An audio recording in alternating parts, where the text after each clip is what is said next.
இயேசு உன்னை மாற்றுகிறார் விடுதலை ஊழியத்தின் மூலம் பாவத்தினாலும் சாபத்தினாலும் பிசாசின் பிடியில் இருந்தும் பலதரப்பட்ட மக்களுக்கு இயேசு விடுதலை கொடுத்து வருகிறார்.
ஆண்டவராகிய இயேசுவின் இனிதான நாமத்தினால என் அன்பு ஜேசுவை குடும்பத்தினர் அனைவருக்கும் மற்றும் இந்த சேனலை சப்ஸ்கிரைப் பண்ணியிருக்கிறவங்க மற்றும் இந்த உலகத்தில் எங்கேருந்து பார்த்து கொண்டிருக்கிற உங்கள் அனைவருக்கும் இந்த ஏப்ரல் மாதம் வாழ்த்துக்களையும் ஆசீர்வாதத்தையும் நான் தெரிவித்துக் கொள்கின்றேன். உங்களை இதன் மூலமாக சந்திப்பது குறித்து நான் கர்த்தரை மகிமைப்படுத்துகிறேன்.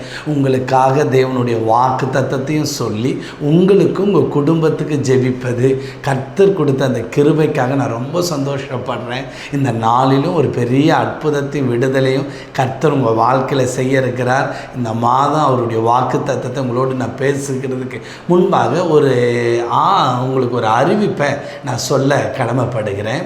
நம்முடைய ஊழியத்திலிருந்து ஒவ்வொரு வாரமும் வேலைக்கிழமை விடுதலை நேரம் என்ற நிகழ்ச்சி நடைபெற்று வருகிறது. நீங்கள் அறிந்திருக்கிறீங்க, கலந்து கொண்டு இருக்கிறீங்க. அது உங்களுக்கு மிகவும் பிரயோஜனமாக இருக்கும். ஆசீர்வதிக்கப்பட்டு வரீங்க, விடுதலையும் பெற்று வருகிறீங்க. அதுக்காக நான் கர்த்தரை துதிக்கிறேன். விசேஷமாக இந்த வர்ற வேலைக்கிழமை, அதாவது நாளைய தினத்தில் இந்த கூட்டம் ஒரு சிறப்பு அற்புத விடுதலை கூட்டமாக நாம் நடத்துகின்றோம். நான் ஜெபித்து கொண்டு இருக்கும் பொழுது ஆவியானவர் சொன்ன ஒரு வார்த்தை, அதை நான் படிக்கிறேன் பாருங்களேன். அதாவது சகரியா 9:11, உனக்கு நான் செய்வது என்னவென்றால், தண்ணீரில்லாத குழியில் அடைப்பட்டிருக்கிற உன்னுடையவர்களை நான் உன் உடன்படிக்கையின் இரத்தத்தினாலே விடுதலை பண்ணுவேன். நல்லா புரிந்து கொள்ளுங்க. நம்முடைய குடும்பத்தில் யாரோ ஒரு நபர் தண்ணீர் இல்லாத ஒரு குழியில் அடைப்பட்டு விடுவிக்க முடியாமல் இருக்கிறதுனால அந்த விடுதலை எப்படி செய்கிறாரா? அவர் சொல்கிறாரு, உன் உடன்படிக்கையின் இரத்தத்தினால் விடுதலை பண்ண போகிறேன். அந்த இரத்தம் என்ற ஒரு வார்த்தையிலிருந்து ஒரு பெரிய விடுதலையை கர்த்தர் உங்களுக்கு தரப்போகிறார். அதாவது விடுவிக்க முடியாமல் அடைப்பட்டு இருக்கிற காரியங்களுக்கு தேவனுடைய செய்தியை உங்களோடு நான் பேசி விடுதலைக்குள்ளே நடத்துகிறேன். நீங்கள் அதாவது சென்னை, செங்கல்பட்டு, காஞ்சிபுரத்தில் இருப்பீங்கன்னா தயவு செய்து நேராக வந்து கலந்து கொள்ளுங்கள். மிகுந்த ஆசீர்வாதமாக இருக்கும். தூர பகுதியில் இருக்கிறவங்க, அதாவது வேறு மாவட்டத்தில் இருக்கிறவங்க தயவு செய்து நாளைக்கு 7 மணிக்கு இந்த நிகழ்ச்சியில் நேரடி ஒளிபரப்பில் கலந்து கொள்ளுங்கள். மிகுந்த ஆசீர்வாதத்தையும் விடுதலையும் கர்த்தர் செய்வார். அற்புதத்தையும் காணுவீர்கள். ஆமாம், தேவன் வல்லமையான கிரியை செய்கிறார். நம்ம ஒரு வருஷமாக வெறும் ஆன்லைனில் பண்ணும்போது பல குடும்பத்துக்குள்ளே அவருடைய வல்லமை இறங்கி வந்தது நிறைய பேர் சாட்சி சொன்னதை நான் கேள்விப்பட்டிருக்கிறேன். அது மாத்திரமில்லை, நேரலில் வந்தவங்க பலர் விடுவிக்கப்பட்டு தொடர்ந்து நம்முடைய நிகழ்ச்சியை பார்க்குறவங்க அந்த விடுதலை பெறுறதெல்லாம் நீங்கள் பார்த்துருப்பீங்க. அதனால் நான் கண்டிப்பாக இயேசு உங்களுடையவர்களை, உங்கள் குடும்பத்தில் யாரோ ஒரு நபர், அதாவது தண்ணீர் இல்லாத குழியில் அடைப்பட்டு இருக்கிற, விடுவிக்க முடியாதலாம், விசுவாசத்தோடு நீங்கள் வந்து கலந்து கொள்ளுங்கள். அந்த வார்த்தை உங்களை விடுவிக்கும். அந்த வார்த்தையின் அபிஷேகமும் வல்லமையும் உங்கள் மேலே இறங்கி வரும். தயவு செய்து கலந்து கொள்ளும்படி உங்களை அன்போடு கேட்டுக்கொள்கிறேன். அது மாத்திரமல்ல, இந்த நாளில் இந்த வாக்குத்தத்த செய்தியை கேட்குற நீங்கள், இந்த வாக்குத்தத்த செய்தியை உங்களுக்கு தெரிஞ்ச நண்பர்களோ உறவினர்களுக்கோ ஒரு 5 பேருக்கு ஷேர் பண்ணுங்கள். மிகவும் பிரயோஜனமாக இருக்கும். இந்த ஊழியத்தை செய்து பாருங்கள். பலர் விடுதலையும் சுகத்தையும் ஆசீர்வாதத்தை பெற்றுக்கொள்வார்கள். அதனால் உங்களுக்காகவும் நான் ஜெபித்து கொள்கிறேன். இந்த நாளில், இந்த ஏப்ரல் மாதத்தில் கர்த்தர் நமக்கு கொடுக்கிற வாக்குத்தத்த செய்தியை நான் உங்கள் மத்தியில் பேச இருக்கிறேன். ஏனென்றால் அவர் வாக்குத்தத்தங்களை கொடுக்கிறவர் மாத்திரமல்ல, அந்த வாக்குத்தத்தங்களை நிறைவேற்றுகிற கடமையும் அந்த செயல்பாடும் இருக்கிற ஒரே தேவன் நம்முடைய தேவன், ஆண்டவராகிய இயேசு கிறிஸ்து என்பதை மறந்து போகாதீங்க. அதனால் இந்த மாதத்தில் கர்த்தர் நமக்கு சொன்ன வார்த்தை என்ன தெரியுமா? ஏசாயா எழுதின தீர்க்கதரிசன புஸ்தகம் 51வது அதிகாரம் 11வது வசனத்தில், அதில் 4வது லைனில் நான் படிக்கிறேன். அதாவது, சந்தோஷமும் மகிழ்ச்சியும் அடைவார்கள், சஞ்சலமும் தவிப்பும் ஓடி போகுமா? ஆண்டவராகிய இயேசு கிறிஸ்து இன்றைக்கு இந்த வாக்குத்தத்த செய்தியை கேட்குற இயேசுவை குடும்பத்தினருக்கு, ஜெபிக்கிற தேவ பிள்ளைகளுக்கு அவர் சொல்கிறாரு, சஞ்சலமும் தவிப்பும் ஓடி போகும். கர்த்தர் நம்முடைய சஞ்சலத்தை மாற்றி நம்மளை சந்தோஷப்படுத்த வேண்டும் என்று விரும்புகிறார்.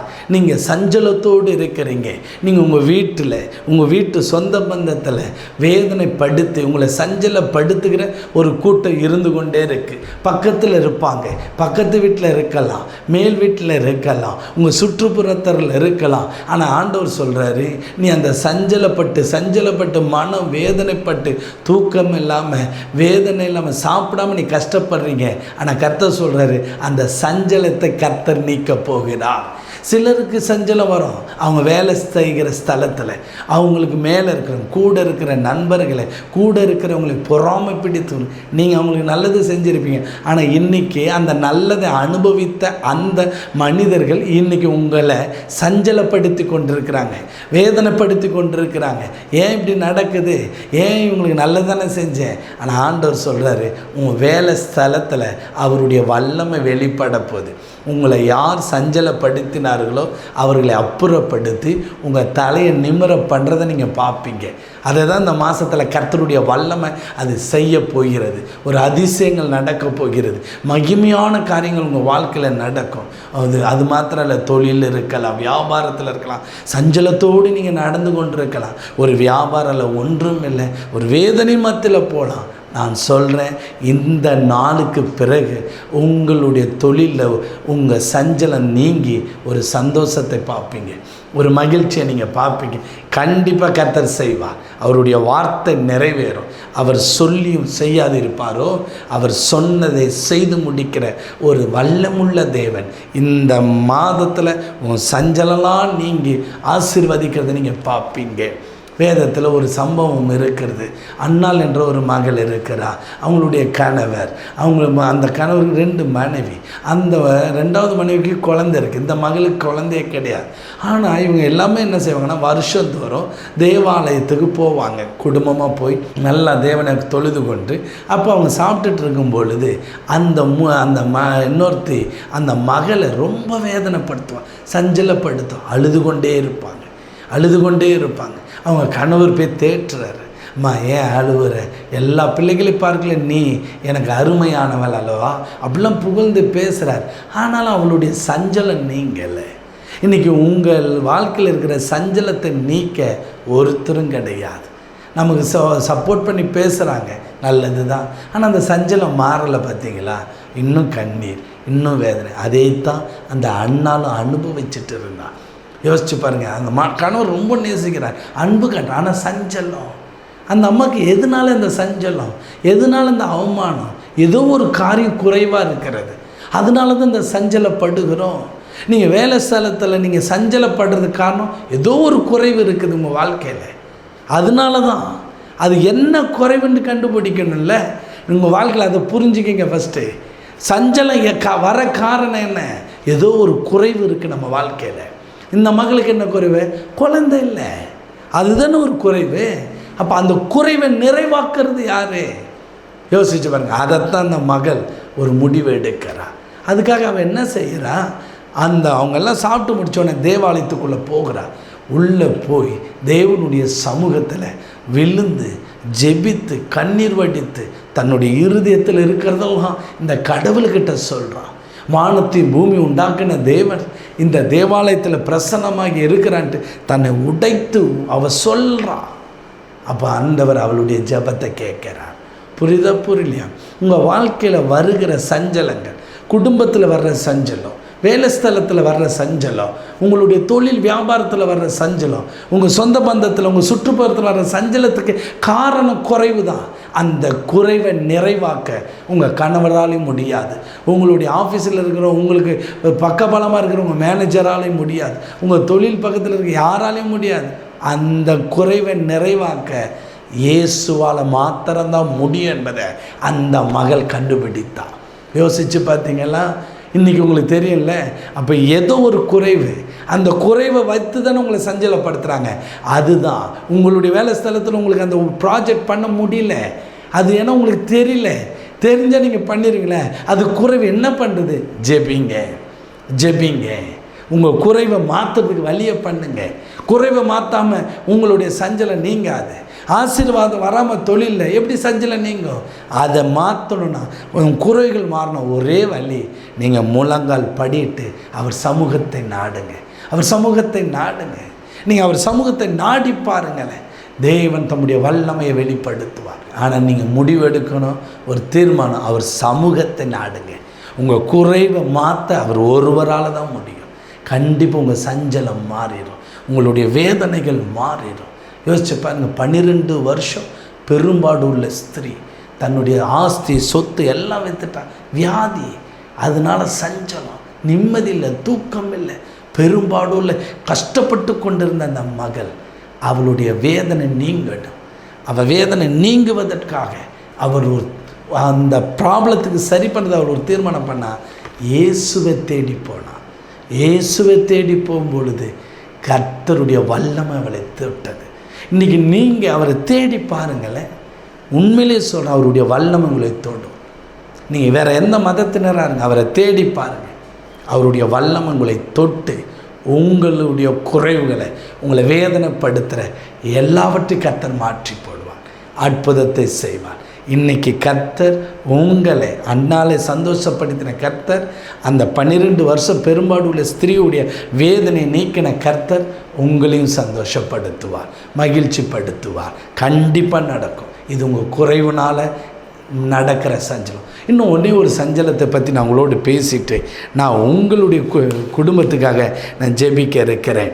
அதாவது சங்கீதம் எழுதின புஸ்தகம் 116 3வது வசனம், மரண கட்டுகள் என்னை சுற்றி கொண்டது, பாதாள இடுக்கண்கள் என்னை பிடித்தது, இக்கட்டையும் சஞ்சலத்தையும் அடைந்தேன். இன்றைக்கு நீங்கள் தேவனுடைய பிள்ளைகளாக இருக்கிறீங்க, நல்லா ஜெபிக்கிறீங்க, குறைவு கிடையாது, ஒரு ப்ராப்ளம் கிடையாது, எல்லாவற்றிலையும் நீங்கள் சக்ஸஸாக இருக்கிறீங்க. நீங்கள் ஆஸ்பத்திரிக்கு போகிறீங்க, மெடிக்கல் செக்கப் பண்ணுறீங்க, ஹஸ்பண்டுக்கும் உங்களுக்கு நல்லா இருக்குது, ஆனால் குழந்தை இல்லை. நீங்கள் நல்லா படிக்கிறீங்க, நல்லா நாலேஜ் இருக்குது, ஆனால் இன்டர்வியூ அட்டன் பண்ணுறீங்க, ஆனால் ஃபெயில் ஆகுறீங்க. என்ன நடக்குது தெரியல. நீங்கள் வேலைக்கு போகிறீங்க, ஆனால் ப்ரொமோஷன் வராதபடி ஏதோ தடை வந்துகிட்டே இருக்குது, ஏதோ ஒரு தடை இருக்குது. நீங்கள் வியாபாரம் பண்ணுறீங்க, நல்ல கடையை ஆரம்பிக்கிறீங்க, எல்லாமே நீங்கள் செய்கிறீங்க, ஆனால் அது ஒன்றுமே இல்லாமல் முடியுது. அதுக்கு என்ன காரணம்? அதுலேருந்து ஏன் எல்லா திறமை இருக்குது, நல்ல பிஸ்னஸ் எல்லாமே இருக்குது, ஏன் அதில் மட்டும் தோல்வி அடைஞ்சிட்ருங்க? அதனால தானே செஞ்சேன். அது காரணம் என்ன? சிலதை நீங்கள் கண்டுபிடிக்கணும். ஒரு பக்கம் நம்ம குறைவுகளை நிறைவேற, ஒரு பக்கம் பாருங்களேன், நம்மளை சஞ்சலப்படுத்துகிற ஆவியை குறித்து, மரணக்கட்டுகள் என்னை சுற்றி கொண்டது, பாதாள இடுக்கண்கள் என்னை பிடித்தது, இக்கட்டையும் சஞ்சலத்தையும் அடைந்தேன். இந்த நாளில் மரணத்தின் வல்லமைகள், வேதத்தில் மரணம்ன்ட்டு வந்தால் இருளின் வல்லமை போராடுது, இருளின் ஆதிக்கங்கள் செயல்படுது. பாதாளன்ட்டு வரும் பொழுது இரத்தத்தை குடிக்கிற மந்திர கிரியைகள், பாதாளத்தில் இருக்கிற ஆவிகளை எழுப்பி மந்திரம் செய்வார்கள் என்று தேவனை உபாகத்தில் சொல்லியிருக்கிறார். செத்த கிரிகளை எழுப்பி ஒரு குடும்பத்தை அழிக்கணும், இவங்களுக்கு நல்லது நடக்கக்கூடாது, குழந்தை பாக்கியம் வரக்கூடாது, அப்படி பலதரப்பட்ட செய்வினைகளாம் பண்ணி எப்படியாவது அந்த குடும்பம் முன்னேறாதபடி சஞ்சலத்தில் தவிப்பில் அழிந்து போகணுன்றது அவர்களுடைய தந்திரமான காரியங்கள். இன்றைக்கு நம்முடைய விடுதலை மையத்தில் பலதரப்பட்ட எத்தனையோ பிஸ்னஸ் மேன்கள் வராங்க, எத்தனையோ குடும்பங்கள் வருகிறது. மந்திரம் பண்ணி அந்த குடும்பத்தை நாஸ்தி பண்ணுறாங்க. சஞ்சலத்தோடு கண்ணீரோடு வருகிறவங்க இந்த ஊழியத்தின் மூலமாக பலரை கர்த்தர் விடுதலையும் சுகத்தையும் கொடுத்து சந்தோஷமாக போகிறத நான் பார்த்துருக்கிறேன். நீங்கள் அறிந்திருக்கலாம். அப்படிப்பட்ட அற்புதங்கள்லாம் கர்த்தர் செய்து கொண்டே இருக்கிறார். எனக்கு 10 இயர்ஸாகவே பிசாசு போராட்டம் இருந்துச்சு. என்னை பயமுறுத்துறது, தனியாக என்னால் தூங்க முடியாது. நான் கொஞ்ச நேரம் தனியாக படுத்தாலே என்னை கையை போட்டு யாரோ படுத்துப்பாங்க, என்னை போட்டு அமுக்குவாங்க, என்னால் தூங்கவே முடியாது. பயங்கரமான போராட்டம் இருந்துச்சு எனக்கு. இப்போ அங்கிள் ப்ரேயர் வந்தப்போ அங்கிள்கிட்ட நாங்கள் எதுவுமே சொல்லலை. எனக்கு உடம்பு சரியில்லாமல் இருந்துச்சு, அங்கிள் ப்ரேயர் பண்ணி விடுங்கன்னு மட்டும்தான் சொல்லியிருந்தோம். அங்கிள் ப்ரேயர் பண்ணுறப்ப எனக்கு அந்த போராட்டம், பிசாசு போராட்டம் எல்லாமே என்னை விட்டு மாறிச்சு. இங்கே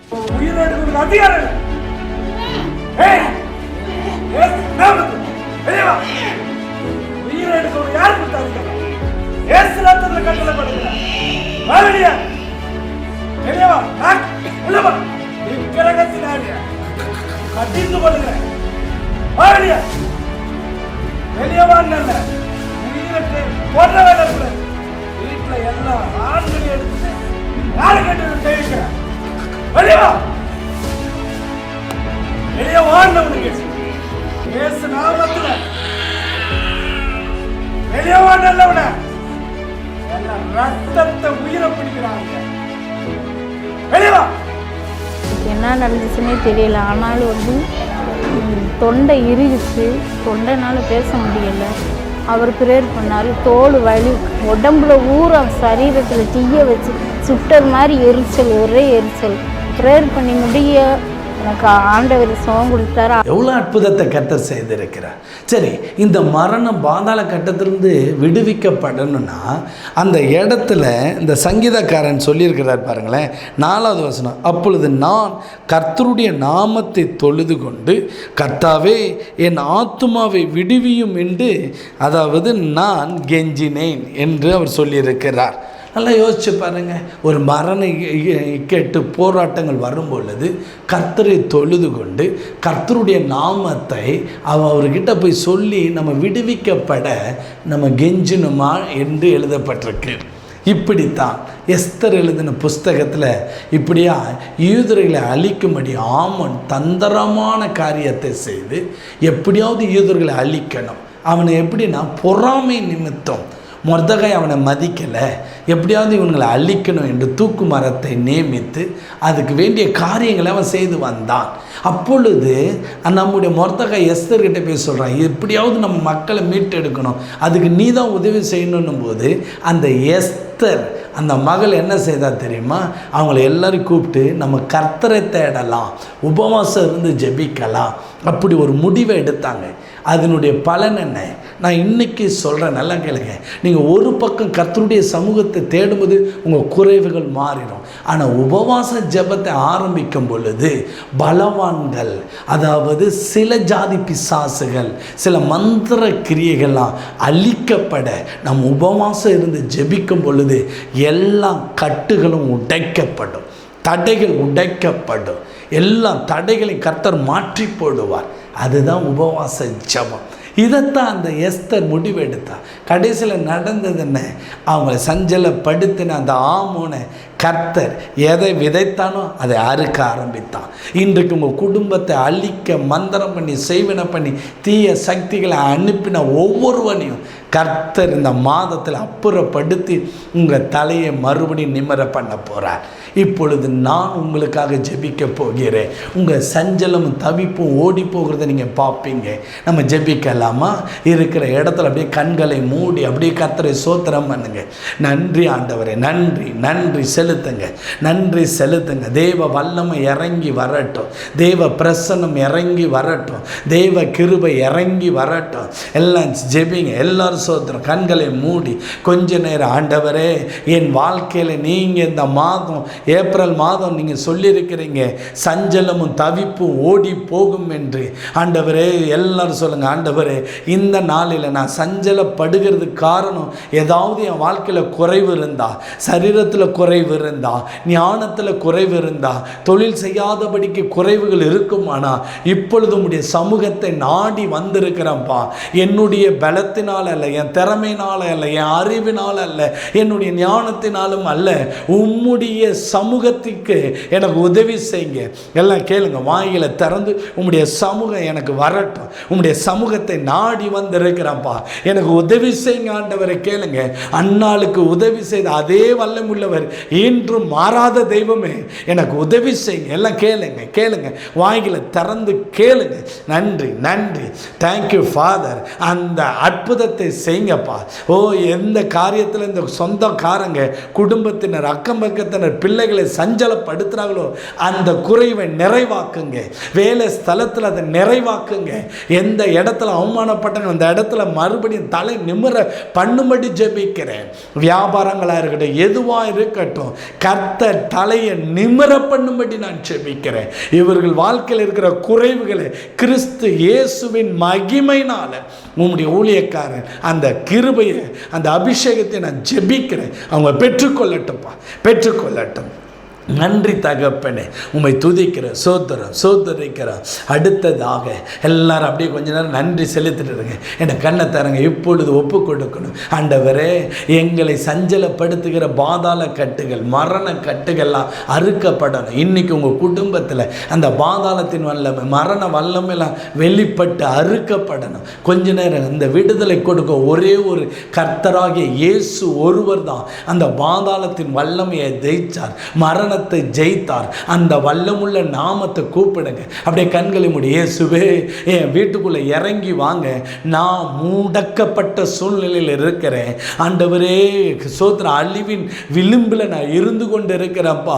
தினமும் நான் சஞ்சலத்தில் வேதனையில் இருக்கிறேன். என்னை விடுவிக்க யாரும் இல்லை. இந்த கட்டுகள் என்னை அறுக்கப்பட எனக்கு நீங்கள் உதவி செய்யுங்க. எல்லாம் வாங்கில தரங்க தரங்க. இப்பொழுது ஒரு வல்லமை இறங்கி வருது, இயேசுவின் வல்லமை இறங்கி வருது. எல்லாம் மரண கட்டுகள் எல்லாம் அறுக்கப்பட்டு இயேசு நாமத்தில் விலகு என்று நான் சொல்லி ஜெபிக்கிறேன், அதட்டுகிறேன். குடும்பத்தை விட்டு விலகு, குடும்ப நபர்களை விட்டு விலகு. நல்ல தொழில் பண்ணவங்க இன்னைக்கு முடங்கி வீட்டுக்குள்ள இருக்கிற அந்த கட்டு நசரனாக இயேசு நாமத்தில் அறுக்கப்படட்டும். எல்லா நுகங்கள் உடைக்கப்படுவதாக, எல்லாம் முறிந்து போகட்டும். எல்லா செய்வினை ஆணிகள் பிடுங்கப்படுவதாக, பிடுங்கப்படுவதாக. எல்லாம் உச்சந்தலையில் மண்டை ஓடுகளை பெயர் எழுதி செய்யப்பட்டதெல்லாம் பிடுங்கப்பட இயேசு நாமத்தில், அறுக்கப்பட இயேசு நாமத்தில் முறிந்து போகட்டும். நாசரனாகிய இயேசுவின் நாமத்தில் முறிந்து போ. இப்பொழுது ஒரு வல்லமும் கரங்களை தொடுகிறது, வல்லமும் கரங்களை தொடுகிறது. இந்த mighty name of Jesus, பிடுங்குங்க ஆண்டவரே. ஆவியானவருடைய வல்லம் அந்த வீட்டுக்குள்ள போகட்டும். இன்று வியாதியில் படுக்கையில் இருக்கிறவங்களா இருக்கட்டும், மந்திரத்தினால் கை கால் செயலற்றவர்கள் இருக்கட்டும், இப்பொழுது உம்முடைய வல்லமை அந்த கட்டுகளை முறிக்கட்டும். இயேசு நாமத்தில் விடுதலை உண்டாகட்டும், விடுதலை உண்டாகட்டும். நாசரனாகிய இயேசு நாமத்தில் விடுதலை கொடுங்கப்பா. அற்புதத்தை செய்யுங்க ஆண்டவர். இந்த பிள்ளைகளுக்கு விடுதலை கொடுத்து ஆசீர்வத்தை உயர்த்து அனைத்தும் உடைய கரத்தில் ஒப்பு கொடுக்கிறப்பா. நீர் அப்படி செய்கிறதுக்காய் சோத்திரம், சோத்தரிக்கிறேன். மீட்பரேசு நாமத்தில் ஜெபிக்கிறேன். ஆமேன், ஆமேன். கர்த்தருடைய வல்லமும் உங்களை தொட்டு இருக்கிறது, அவருடைய வல்லமும் உங்களை விடுதலை பண்ணிருக்கு. நீங்கள் தொடர்ந்து தேவ சமூகத்தை நாடுங்க. முடிந்தால் ஒரு உபவாச ஜபத்தை ஆரம்பிங்க. அந்த மரண கட்டு, பாதாள கட்டு எல்லாத்தையும் கர்த்தர் அறுத்து போடுறதை நீங்கள் பார்ப்பீங்க. உங்களுக்கு ஏதாவது நாங்கள் உதவி செய்யணும், இந்த மரண பாதாளத்தின் வல்லமைகள் போராட்டம், எவ்வளோ மருத்துவர் பார்த்து குணமாக்க முடியாத தீய சக்திகள் போராட்டம் எதுவாக இருந்தால் நாங்கள் உங்களுக்கு ஜெபத்தால் உதவி செய்ய இருக்கிறோம். நீங்கள் நம்முடைய வாட்ஸ்அப் நம்பருக்கு தொடர்பு கொள்ளுங்கள். கண்டிப்பாக கர்த்தர் ஒரு அற்புதத்தை செய்வார். நீங்கள் அதிசயத்தை பார்ப்பீங்க. சென்னையில் தாம்பரம் அடுத்த பதுவஞ்சேரியில் நம்முடைய ஜேசு விடுதலை மையம் இயங்கி கொண்டிருக்கு. அது மாத்திரமல்ல, தேனி மாவட்டம் பெரிய குளத்துலேயும் அந்த விடுதலை மையம் நடைபெற்று வருகிறது. நீங்கள் அந்த நம்பருக்கும் நீங்கள் தொடர்பு கொள்ளலாம். கண்டிப்பாக கர்த்தர் உங்களுக்கு விடுதலையும் ஆசீர்வாதத்தையும் தந்து உங்களை ஆசீர்வதிப்பாராக.